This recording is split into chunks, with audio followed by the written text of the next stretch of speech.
சென்னையில் தொழிலதிபர் வீடுகளில் இரண்டாவது நாளாக வருமான வரித்துறையினர் சோதனையில் ஈடுபட்டு வருகின்றனர். இதுகுறித்த விரிவான தகவல்களை நமது செய்தியாளர் சுப்பிரமணியனிடம் கேட்கலாம். சுப்பிரமணியன், சென்னையில் நேற்று 8 இடங்களில் வருமான வரித்துறையினர் சோதனை நடைபெற்ற நிலையில் இன்னைக்கு எந்தெந்த இடங்களில் சோதனை நடைபெற்று வருகிறது? பணம், நகைகள், ஆவணங்கள் எவ்வளவு பறிமுதல் செய்யப்பட்டிருக்கு?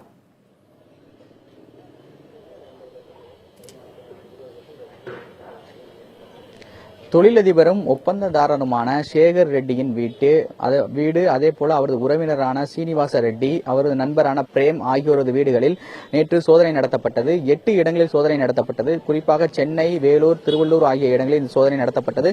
இந்த சோதனை 2வது நாளாக நீடித்துக் கொண்டிருக்கிறது.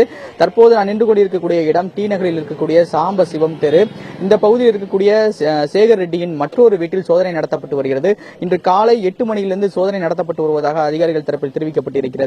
இதுவரை, அதாவது நேற்றிலிருந்து தற்போது வரை நடத்தப்பட்ட சோதனையில் இதுவரை 127 கிலோ தங்க கட்டிகளும் அதே போல 107 கோடி பணம், ரொக்க பணமும் கைப்பற்றப்பட்டிருப்பதாக வருமான வரித்துறை அதிகாரிகள் தரப்பில் தெரிவிக்கப்பட்டிருக்கிறது. மேலும் நேற்று விஜயராகவா சாலையில் இருக்கக்கூடிய சேகர் ரெட்டியின் வீட்டில் சோதனை நடத்தப்பட்டது. கடந்த 5ஆம் தேதி தான் அவ்வளவு பணத்தை அந்த வீட்டிற்கு கொண்டு வந்ததாக விசாரணையில் கண்டுபிடிக்கப்பட்டிருக்கிறது. அதே போல முக்கிய ஆவணங்களும் கைப்பற்றப்பட்டிருப்பதாக வருமான வரித்துறை அதிகாரிகள் தரப்பில் தெரிவிக்கப்பட்டிருக்கிறது.